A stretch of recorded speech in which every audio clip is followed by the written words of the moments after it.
Principal of accounting সাবজেক্টের cash receipt জার্নালের আজকে একটি ম্যাথ করব। তো আজকের ম্যাথটি বিবিএ অনার্স অ্যাকাউন্টিং ডিপার্টমেন্ট 2016 সালে আসছে। তো অঙ্কে যদি ক্যাশ রিসিপ্ট জার্নাল করতে বলে তাহলে তোমরা দেখবে সেলসের সাথে কস্টের টাকা আছে কিনা। যদি সেলসের সাথে কস্টের টাকা থাকে তাহলে তোমরা এটা পারপিচুয়াল ইনভেন্টরি সিস্টেমে করবা। তো এখানে আমরা দেখতেছি আমাদের এই যে ক্যাশ সেলস আছে, ক্যাশ সেলসের সাথে কস্টের টাকা দেওয়া আছে, তার মানে আমরা জার্নালটা কিসের মাধ্যমে করব? পারপিচুয়াল ইনভেন্টরি সিস্টেমের মাধ্যমে করব। অথবা অঙ্কে যদি 6 কলাম বলা থাকে, ক্যাশ রিসিপ্ট জার্নাল 6 কলাম বলা থাকে, তাহলে তোমরা ক্যাশ পারপিচুয়াল ইনভেন্টরি সিস্টেমে করবা ক্যাশ রিসিপ্ট জার্নালটা। তো এখানে আমাদের প্রশ্নে বলা আছে ABC company use a 6 column cash receipt journal, মানে এখানে তারা 6টা কলাম ব্যবহার করে থাকে। Cash receipt transaction for the month of July 2015 were as follows. এখন ক্যাশ রিসিপ্ট জার্নালের যে ট্রানজাকশন গুলো আছে জুলাই মাসে, সে ট্রানজাকশন গুলো নিচে দেওয়া আছে, এটা বলছে। তো আমাদের 1 নাম্বার রিকোয়ারমেন্টটা করতে বলছে journalise the transaction in cash receipt journal, মানে ক্যাশ রিসিপ্ট জার্নাল করতে বলছে। তো যেহেতু আমরা পারপিচুয়াল ইনভেন্টরি সিস্টেমে গড় করব, তো পারপিচুয়াল ইনভেন্টরি সিস্টেমে গড়টা এখানে করা আছে। তো আমাদের জুলাইয়ের 1 তারিখে বলছে ক্যাশ সেলস টোটাল টাকা 58,000, মানে ক্যাশে বিক্রি করছি হচ্ছে, নগদে বিক্রি করছি 58,000 টাকা। তো আমরা নগদে বিক্রি করলে যাবেদা হচ্ছে ক্যাশ ডেবিট সেলস ক্রেডিট। তো এখানে আমাদের জুলাইয়ের 1 তারিখে এখানে নামটা বসবে ক্রেডিট হিসাবের নাম। তো জুলাইয়ের 1 তারিখে ক্রেডিট যেহেতু সেলসের নাম বসছে, তো যাবেদা কি ক্যাশ ডেবিট সেলস ক্রেডিট। তো ক্যাশে বসছে 58,000 টাকা, সেলসে বসছে 58,000 টাকা। তো আমরা জানি যে সেলসের জন্য জাবেদা সবসময় দুটা দিতে হয়। তা আরেকটা জাবেদা হচ্ছে কস্টের জাবেদা। তো কস্টের জাবেদাটা হচ্ছে cost of goods sold debit merchandise inventory credit. এখানে সিজিএস মানে cost of goods sold, MI মানে মার্চেন্ডাইজ ইনভেন্টরি। তো জাবেদাটা যেহেতু লেখা আছে, এখানে শুধু কস্টের টাকাটা বসে যাবে। তো এখানে আমাদের ব্র্যাকেটের ভিতরে কস্টের টাকা লেখা আছে 34,000 টাকা, 34,000 টাকা লিখে ফেললাম। এরপরে জুলাইয়ের 5 তারিখ বলা আছে চেক ফর দা টাকা 63,700 is received from Asif and Company in payment of an invoice dated June 26 for টাকা 65,000 terms 2/10 n/30। মানে এখানে বলা হয়েছে আমরা আসিফ এন্ড কোম্পানির কাছ থেকে চেক বাবদ 63,700 টাকার একটা চেক রিসিভ করছি। এখন এটার ইনভয়েস ডেট হচ্ছে জুনের 26 তারিখ, মানে আমরা পণ্যগুলা জুনের 26 তারিখে বিক্রি করছিলাম 65,000 টাকা। শর্ত ছিল যদি 10 দিনের মধ্যে বিক্রি করি, 10 দিনের মধ্যে টাকাটা পরিশোধ করে 2% ডিসকাউন্ট দিব, 30 দিনের মধ্যে টাকাটা দিয়ে দিতে হবে। তো যেহেতু জুনের 26 তারিখ আর জুলাইয়ের 5 তারিখ 10 দিনের ভিতরে আছে, এখানে আমাদেরকে 2% ডিসকাউন্ট দিতে হবে।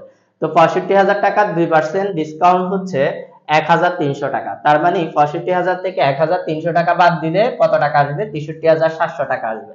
এর মানে অ্যাকাউন্ট রিসিভেবল থেকে আমরা 63,700 টাকা গ্রহণ করতেছি। তো দেখো এটার যদি জাবেদা দিয়ে থাকি আমরা নগদ টাকা গ্রহণ করতেছি, এই জন্য ক্যাশ নামক সম্পদ বৃদ্ধি পাবে। এখানে আমরা একটা ডিসকাউন্ট দিচ্ছি, তো এই ডিসকাউন্টটা আমাদের জন্য খরচ। এটা কোন ধরনের ডিসকাউন্ট? Sales discount. এই জন্য সেলস ডিসকাউন্টটাও ডেবিট হবে। Sales discount debit. অ্যাকাউন্ট রিসিভেবলের কাছ থেকে টাকা আদায় করতেছি, এই জন্য অ্যাকাউন্ট রিসিভেবল নামক সম্পদ কমে যাবে, অ্যাকাউন্ট রিসিভেবল ক্রেডিট। তো এখানে যেহেতু আমাদের ক্রেডিট হিসাবে নামটা লিখতে হবে, তো ক্রেডিট হচ্ছে অ্যাকাউন্ট রিসিভেবল, তো অ্যাকাউন্ট রিসিভেবলের নাম হচ্ছে আসিফ এন্ড কোম্পানি। তাহলে জুলাই 5 তারিখে আমরা লিখলাম এখানে আসিফ এন্ড কোম্পানি, তো যাবেদা কি ক্যাশ ডেবিট। তো ক্যাশ ডেবিট বসবে 63,700 টাকা, কারণ আমরা চেক গ্রহণ করছি কত টাকার? 63,700 টাকা। তো আমরা যখন ক্যাশ রিসিপ্ট জার্নাল করব তখন চেকও ক্যাশ নামে লিখতে হবে, এই জন্য এখানে আমরা ব্যাংক না লিখে এটা ক্যাশ নামে লেখা হয়েছে 63,700 টাকা। এরপরে সেলস ডিসকাউন্ট ডেবিট। তো সেলস ডিসকাউন্ট কত আসবে? এই যে 65,000 আছে, 65,000 থেকে 63,700 বিয়োগ করলে সেলস ডিসকাউন্ট আসবে, অথবা 65,000 টাকার কত পার্সেন্ট? 2%। তো 65,000 টাকার 2% আসবে হচ্ছে 1,300 টাকা, এই জন্য সেলস ডিসকাউন্ট ডেবিট 1,300 টাকা। এরপরে ক্রেডিট কি? Account receivable credit. তো অ্যাকাউন্ট রিসিভেবলের কাছ থেকে পাবো কত টাকা? 65,000 টাকা। এই অ্যাকাউন্ট রিসিভেবল ক্রেডিট 65,000 টাকা। তো আশা করি তোমরা সবাই এটা বুঝতে পারছো। এরপরে জুলাই 9 তারিখ বলছে an additional investment of টাকা 50,000 in cash is made in business by proprietor of ABC company। মানে এখানে বলা হয়েছে প্রফিটর মানে হচ্ছে মালিক, মালিক ব্যবসায় অতিরিক্ত বিনিয়োগ বাবদ 50,000 টাকা বিনিয়োগ করছে, মানে অতিরিক্ত মূলধন আসছে 50,000 টাকা। তাহলে মালিক যেহেতু ব্যবসায় অতিরিক্ত বিনিয়োগ করছে, এটার জন্য জাবেদা হবে ক্যাশ ডেবিট ক্যাপিটাল ক্রেডিট। বুঝতে পারছো কিনা? তো আমরা এখানে যেহেতু ক্রেডিট হিসাবে নাম লিখবো, এখানে ক্যাপিটাল লিখবো। তো জাবেদাটা কি? Cash debit capital credit. তো ক্যাশের মধ্যে 50,000, ক্রেডিট পাশে যেহেতু ক্যাপিটালের ঘর নাই, আদার্স এর ঘরে 50,000 বসবে। এরপর আমাদের জুলাইয়ের 10 তারিখ বলা আছে ক্যাশ সেলস টাকা 1,25,190, মানে আবার নগদে বিক্রি করছি, তাহলে জাবেদাটা কি হবে? Cash debit sales credit. তো জুলাইয়ের 10 তারিখ এখানে আমরা ক্রেডিট হিসাবের নামে সেলস লিখবো, জাবেদা হচ্ছে ক্যাশ ডেবিট, ডেবিট পাশে ক্যাশের ঘরে বসাবো 1,25,190, ক্রেডিট পাশে সেলসের ঘরে বসাবো 1,25,190। তো আমরা জানি পারপিচুয়াল ইনভেন্টরি সিস্টেমের সেলসের ক্ষেত্রে জাবেদা সবসময় দুইটা হয়, আরেকটা জাবেদা হচ্ছে কস্টের জাবেদা। তো কস্টের জাবেদাটা কি? Cost of goods sold debit merchandise inventory credit. তো এই জাবেদাটা অলরেডি দেওয়া আছে, আমরা শুধু এখানে কস্টের টাকাটা বসাই দিব। তো আমাদের কস্টের টাকাটা হচ্ছে 75,110, তো এখানে 75,110 লিখে ফেললাম। এরপরে হচ্ছে আমাদের জুলাই 12 তারিখে বলছে এ check for taka 72,750 is receive from Rahim and company is payment of taka 75,000 invoice dated July 10 terms 3/10 n/30। মানে এখানে বলা হয়েছে যে আমাদের রহিম এন্ড কোম্পানির কাছ থেকে আমরা একটা চেক রিসিভ করছি 72,750 টাকা, অথচ আমরা রহিম এন্ড কোম্পানির কাছ থেকে পাবো হচ্ছে 75,000 টাকা, মানে ইনভয়েস প্রাইস হচ্ছে 75,000 টাকা। তো শর্ত কি ছিল? 10 দিনের মধ্যে পরিশোধ করলে কত পার্সেন্ট ডিসকাউন্ট? 3% ডিসকাউন্ট, 30 দিনের মধ্যে টাকাটা পরিশোধ করতে হবে। যেহেতু জুলাইয়ের 12 তারিখে টাকা আদায় করতেছি, বিক্রি করছি হচ্ছে 10 তারিখে, তারপরে 10 দিনের ভিতরে আছে, 10 দিনের ভিতরে যেহেতু আছে এখানে 3% ডিসকাউন্ট দিতে হবে। তো 75,000 টাকা 3% আসবে 2,250 টাকা। তো 75,000 টাকা থেকে 2,250 টাকা বাদ দেওয়ার পর আসবে 72,750 টাকা। তার মানে আমরা আবার অ্যাকাউন্ট রিসিভেবলের কাছ থেকে টাকা আদায় করতেছি ডিসকাউন্ট লেস দিয়ে, মানে ডিসকাউন্ট বাদ দিয়ে। তো জাবেদা কি হবে? Cash debit sales discount debit account receivable credit. তো যেহেতু এখানে ক্রেডিট হিসাবের নাম বসবে, তো ক্রেডিট হিসাবের নাম হচ্ছে অ্যাকাউন্ট রিসিভেবলের নাম, এখানে কি? রহিম এন্ড কোম্পানি। তাহলে আমরা জুলাইয়ের 12 তারিখে এখানে লিখবো রহিম এন্ড কোম্পানি। তো ক্যাশ ডেবিট, ক্যাশ কত টাকা গ্রহণ করছি? 72,750 টাকা, ক্যাশে 72,750 টাকা। সেলস ডিসকাউন্ট ডেবিট, তো সেলস ডিসকাউন্ট কিভাবে বের করব? 75,000 থেকে 72,750 বিয়োগ করে দিব, অথবা 75,000 টাকার কত পার্সেন্ট? 3%। কত টাকা আসবে? 2,250 টাকা। এটা সেলস ডিসকাউন্ট ডেবিট 2,250 টাকা। তারপরে অ্যাকাউন্ট রিসিভেবল ক্রেডিট, তো অ্যাকাউন্ট রিসিভেবল কত টাকা আছে? 75,000 টাকা আছে, তো অ্যাকাউন্ট রিসিভেবল ক্রেডিট 75,000 টাকা। তা আশা করি তোমরা সবাই বুঝতে পারছো। এরপরে জুলাই 15 তারিখ বলা আছে এ customer advance of taka 7,000 cash is receive for future sales, মানে আমরা একজন কাস্টমার কাছ থেকে 7,000 টাকা অগ্রিম গ্রহণ করছি, তার মানে এটা অগ্রিম আয়, মানে অনুপার্জিত আয়। অনুপার্জিত আয় এটা একটা দায়, তাহলে এটার জন্য জাবেদা কি হবে? Cash debit unearned revenue credit. Unearned revenue মানে অনুপার্জিত আয়, সম্পদ বৃদ্ধি পাবে আবার দায় বৃদ্ধি পাবে, এই জন্য জাবেদাটা হবে cash debit unearned revenue credit. তো যেহেতু এখানে আমরা ক্রেডিট হিসেবে নাম লিখবো, তো ক্রেডিটে বসবে আনআর্নড রেভিনিউ। তো জার্নাল কি? ক্যাশ ডেবিট 7,000 টাকা আনআর্নড রেভিনিউ ক্রেডিট, ক্রেডিট পাশে আনআর্নড রেভিনিউর ঘর নাই, আদার্স এর ঘরে বসছে। তা আশা করি এটা তোমরা সবাই বুঝতে পারছো। এরপরে দেখো আমাদের জুলাইয়ের 12 তারিখ বলছে এ চেক ফর টাকা 58,500 is receive from Milton company in payment of টাকা 60,000 invoice dated July 13 terms 2/10 n/30। মানে এখানে আমাদের বলা হয়েছে যে কি আমরা আবার মিল্টন কোম্পানির কাছ থেকে 58,500 টাকার একটা চেক রিসিভ করছি, অথচ পাওয়ার কথা ছিল কত টাকা? 60,000 টাকা, মানে ইনভয়েস প্রাইসটা হচ্ছে 60,000 টাকা। এটা কয় তারিখে? ইনভয়েস প্রাইসটা 13 তারিখের, মানে জুলাই 13 তারিখে আমরা বিক্রি করছি, টাকা আদায় করতেছি কয় তারিখে? 22 তারিখে। শর্ত কি ছিল? 10 দিনের মধ্যে দিলে 2% ডিসকাউন্ট দিব, যেহেতু 10 দিনের মধ্যে আছে তার মানে 60,000 টাকার 2% আসবে হচ্ছে 1,500 টাকা। তার মানে আমরা 1,500 টাকা ডিসকাউন্ট দিব। তো 60,000 টাকা থেকে 1,500 টাকা বাদ দিলে 58,500 টাকা রিসিভ করব। তাহলে এটার জন্য জাবেদা হবে cash debit sales discount debit account receivable credit. তো এখানে আমরা জুলাই 22 তারিখ, তো এখানে অ্যাকাউন্ট রিসিভেবলের নাম বসবে, তো অ্যাকাউন্ট রিসিভেবলের নাম হচ্ছে মিল্টন কোম্পানি। তো এখানে আমরা লিখব মিল্টন কোম্পানি, মিল্টন কোম্পানি। তো ক্যাশ ডেবিট, ক্যাশ কত টাকা রিসিভ করছি? 58,500 টাকা, তো এখানে আমরা 58,500 টাকা লিখব cash debit. Sales discount debit, তো সেলস ডিসকাউন্ট হবে এই 60,000 এর 2% অথবা 60,000 থেকে 58,500 বিয়োগ করব, তো এটা আসবে হচ্ছে 1,500 টাকা sales discount.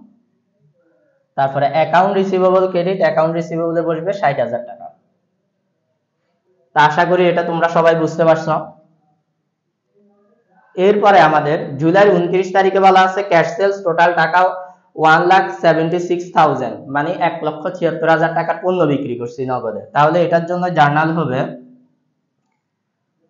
Cash debit sales credit. তাহলে এখানে সেলস হিসাবের নাম বলবে। তো কত টাকা বিক্রি করছি? 1,76,000। Cash debit 1,76,000, sales credit 1,76,000। তো ক্রেডিট পাশে সেলস এর ঘরে 1,76,000 বসবে। তো আমরা জানি সেলস এর জন্য জাবেদা সবসময় দুইটা দিতে হয়, আরেকটা হচ্ছে কস্টের জাবেদা। তো কস্টের জাবেদাটা কি? Cost of goods sold debit, merchandise inventory credit. তো কস্টের টাকা হচ্ছে 1,05,960 টাকা। তো কস্টে 1,05,960 টাকা বসাই ফেললাম। এরপরে দেখো জুলাই 30 তারিখে বলা আছে ক্যাশ অফ টাকা 2000 is receive on interest earn for July, মানে জুলাই মাসের ইন্টারেস্ট আয় বাবদ, মানে সুদ আয় বাবদ 2000 টাকা রিসিভ করছি। তাহলে জুলাই 30 তারিখে এটা যেহেতু ক্যাশ টাকা রিসিভ করছি, এটাও ক্যাশ রিসিভ জার্নালে আসবে। ক্যাশ রিসিভ জার্নালে শুধুমাত্র ব্যাংক আর নগদ প্রাপ্তি সংক্রান্ত লেনদেনগুলো আসবে। তো এটার জন্য জাবেদা কি হবে? Cash debit interest revenue credit. তো ক্রেডিট হিসাবে যেহেতু নাম বসবে, তো এখানে কি লিখবো? Interest revenue credit, interest revenue. তো জাবেদা হবে ক্যাশ ডেবিট। তো ডেবিট পাশে ক্যাশের ঘরে, ক্রেডিট পাশে ইন্টারেস্ট রেভিনিউর ঘরে। তো ক্রেডিট পাশে যেহেতু ইন্টারেস্ট রেভিনিউর জন্য ঘর নাই, আদার্স এর ঘরে বসবে। তা আশা করি এটা তোমরা সবাই বুঝতে পারছো। তা আমাদের যেহেতু আর নাই, তাহলে এখন আমাদেরকে টাকাগুলো সবগুলা টোটাল করে ফেলতে হবে। তো সবগুলা যদি আমরা টোটাল করে ফেলি, ক্যাশের যা আছে সবগুলা টোটাল করলে এটা আসবে হচ্ছে আমাদের 7,68,460, 7,68,460। সেলস ডিসকাউন্টের গুলা যদি আমরা সবগুলা যোগ করি, সেলস ডিসকাউন্টের যোগফল আসবে 5,050। তারপর অ্যাকাউন্ট রিসিভেবলের সবগুলা যদি যোগ করি, এটা আসবে হচ্ছে 2 লক্ষ। তারপরে সেলস এর সবগুলা যদি যোগ করি, এটা যোগফল আসবে হচ্ছে 5,14,000, 5,14,510। আদার্স অ্যাকাউন্টে সবগুলা যদি যোগ করি, এটা আসবে 59,000। তারপরে cost of goods sold, merchandise inventory, এই ঘরটা যদি সবগুলা যোগ করি, এটা আসবে 3,08,300। তো এটা গেল। এখন আমাদেরকে টোটাল ডেবিট কত আসছে, টোটাল ক্রেডিট কত আসছে সেটা বের করতে হবে। তো এখন এই টাকাটা এখানে টোটাল ডেবিট কত, টোটাল ক্রেডিট কত সেটা বের করতে হবে। তো দেখো ডেবিট পাশে আছে দুইটা ঘর, ডেবিট পাশে কয়টা আছে? দুইটা আছে। তো 7,68,460 আর 5,050, এই দুইটা যদি যোগ করি, এই দুইটার যোগফল আসবে হচ্ছে আমাদের 7,73,510। তো ক্রেডিট পাশে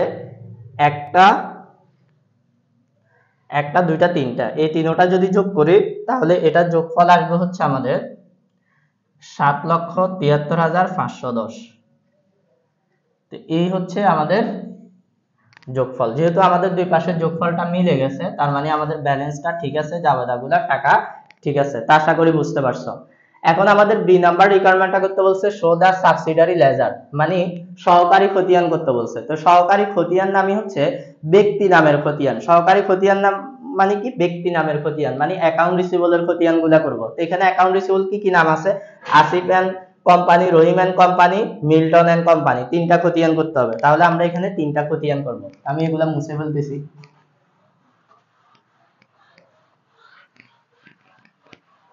সাবসিডারি অ্যাকাউন্ট মানে সহকারী খতিয়ান, সহকারী খতিয়ান মানে ব্যক্তি নামের খতিয়ান।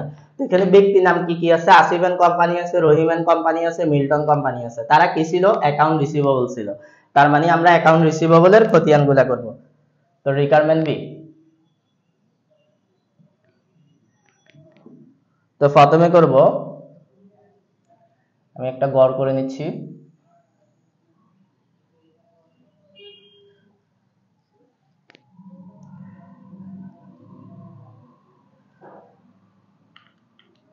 এটাও আমাদের প্রয়োজন নাই, এটাও আমি একটু মুছে ফেলতেছি।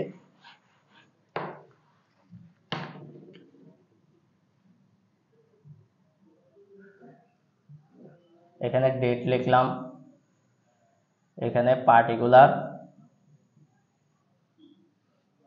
এখানে রেফারেন্স, ডেবিট, ক্রেডিট, এখানে হচ্ছে ব্যালেন্স। এখানে ডেবিট বসবে, ক্রেডিট বসবে। তো দেখো এখানে আমাদের গড়টা একবার একবার করলে হচ্ছে মাত্র একটা একটা, প্রত্যেকের যেহেতু একটা একটা আছে একটা একটা খতিয়ানি করবো নাম দেখে দেখে, এত বড় গড়ের আমাদের প্রয়োজন নাই। তো প্রথমে আমরা করব হচ্ছে আসিফ এন্ড কোম্পানির জন্য, আসিফ এন্ড কোম্পানি। তো দেখো আসিফ এন্ড কোম্পানি কয় তারিখ আছে? জুলাই 5 তারিখে আছে 2015। তো জুলাইয়ের 5 তারিখে আমরা এখানে আসিফ এন্ড কোম্পানির বিপরীত নামটা কি দেখো, আসিফ এন্ড কোম্পানি এখানে আমরা ক্যাশ এন্ড ডিসকাউন্ট বিপরীত নাম, যেহেতু আসিফ এন্ড কোম্পানি আছে ক্রেডিট দিকে, তাহলে ডেবিট পাশে কি আছে? সেলস আর ডিসকাউন্ট আছে, তাহলে এখানে আমরা লিখব ক্যাশ, সরি ডেবিট পাশে ক্যাশ আর ডিসকাউন্ট আছে, ক্যাশ এন্ড ডিসকাউন্ট নাম দিয়ে লিখব। তো দেখো ক্যাশ এন্ড ডিসকাউন্ট নাম দিয়ে এখানে অ্যাকাউন্ট রিসিভেবল কত টাকা আছে?